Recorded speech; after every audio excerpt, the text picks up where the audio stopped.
It's right on our doorstep. Mary Rogers, 13-year-old daughter, was groomed and sexually exploited by a group of men. After being abducted by 2 of these, she finally agreed to testify to the police about what had happened to her. Jess was born with a rare skeletal disorder that affects bone development. As she got older, it became more noticeable that one arm was shorter. I feel ugly, Mum. No lad I like's gonna fancy me. She wouldn't go out without a jacket on, even if it was scorching. So I was really proud of her when she became a majorette. One of my proudest moments was when her team won first prize at a holiday camp. She couldn't have looked any happier. Jess was a normal teenager in every other way. We had no problems at school. At the weekends, she went out with her friends, but was always in on time. Once or twice, I found out she had a drop of cider and grounded her for a couple of nights, but expect that.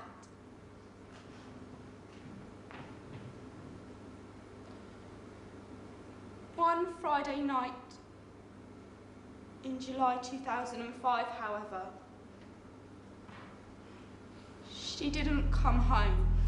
See you, Mum. 10 p.m. came and went. At 11:30 p.m. I rang round her friends, then the police. I rang my ex-husband too, and we went out to look for her.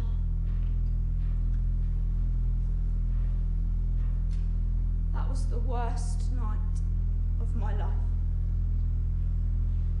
We searched the next day too, and then the police called. Jessica has been found with a friend, Gemma. Gemma was in foster care. What I didn't know, though, was that Gemma was being groomed by a network of older men operating across towns in England. Over the next few months, life became a nightmare. She wasn't washing, and she had bruises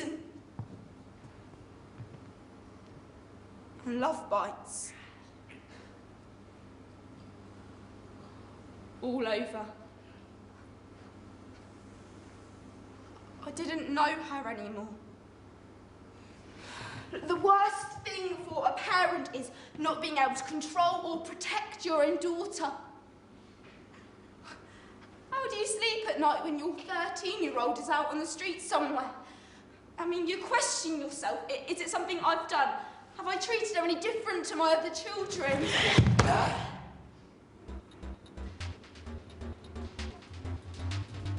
Then the police told me how the grooming process works.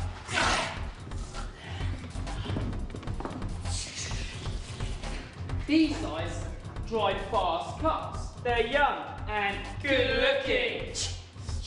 They get the girls into the cars, boyfriend and vodka, Some loud music, and a bit of a drive.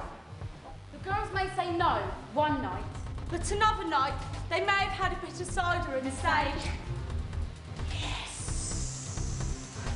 that's when it starts. They get alcohol. And presents. Especially mobile phones. They call the girls Princess. And make them feel special. Then a few spliffs, and before they know it, they pass the girls on to the older men. Now, the older men introduce the girls to Class A drugs. The girls become reliant on the men. and the drugs. The men are seen to be fun, so that they're the good ones. And the parents are to blame. Parents are made to look like they just want to keep the girl in and make her life miserable. But it becomes more sinister. Because now, it's payback time.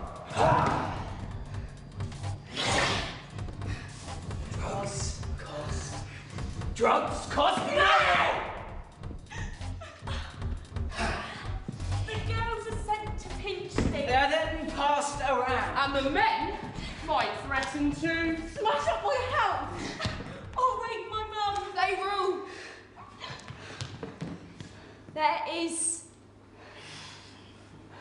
no escape. At first, I didn't want anyone to know. I felt ashamed that she was involved, but after the police had been here so often, I realised it wasn't about shame. It was about a young girl, a child being exploited. I wanted these men caught, locked up. The law seemed powerless to protect my daughter. I went to social services. I begged for help.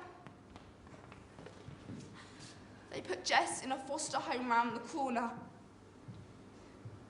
Every night I'd get a text from her foster carer saying she wasn't in.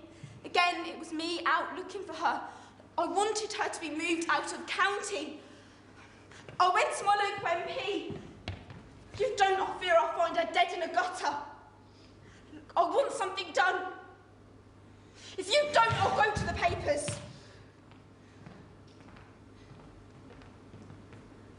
Within weeks, social services found Jess a therapeutic foster place out of county.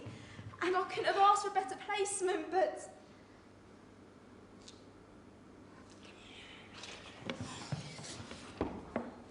within a week and a half, 2 men abducted her.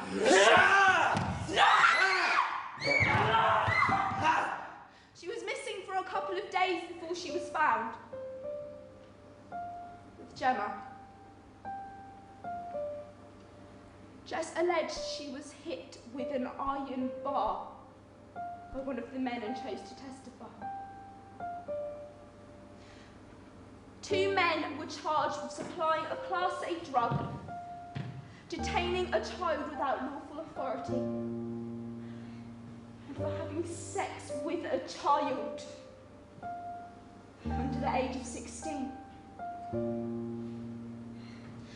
People think things like this only happen to bad families. But it can happen to anybody. These girls are victims of criminal acts. You're not to blame, and neither are they. It's these men who are to blame. They have taken her innocence. I am scared what my actions will be if these men get let off. I will go off my head.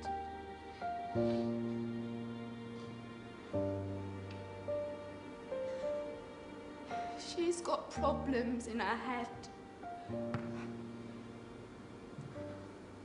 Big ones. Recently, threats of suicide.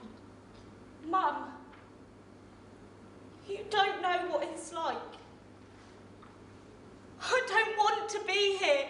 I was frightened that she would do something. Boys and girls come out to play. The moon does shine as bright as day. Come with a hoop, or come with a hoop. Come with a goodwill or not at all.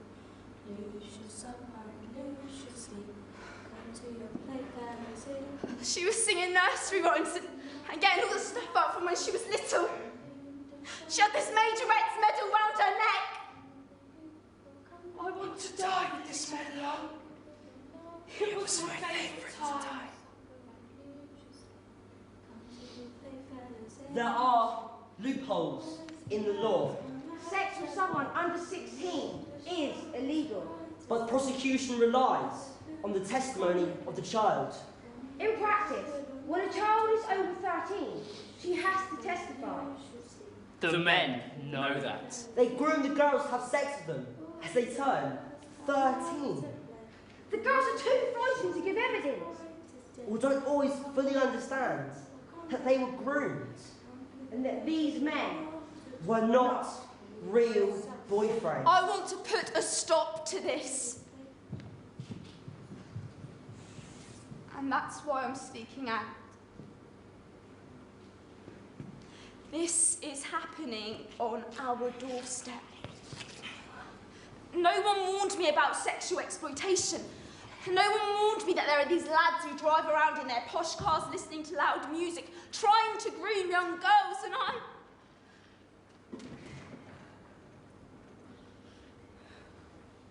I didn't warn my daughter. I want other parents to be aware. These men do it because they can. They can get away with it. And I will never get my daughter back. The two men who abducted Jessica, aged 31 and 47, pleaded guilty to all charges. The two were sentenced to 5 years and 8 months imprisonment, but would probably be released after only 2 years. With dependency issues remaining, Jessica is a vulnerable target. Her family continues to struggle with the long-term impact sexual exploitation has had on Jess and themselves. Jessica is not alone. There are hundreds of thousands of other underage girls being subjected to the same horrific abuses here and across the globe. We were managing to get people to sign via Facebook and our petitions, but we still had to do much more than that.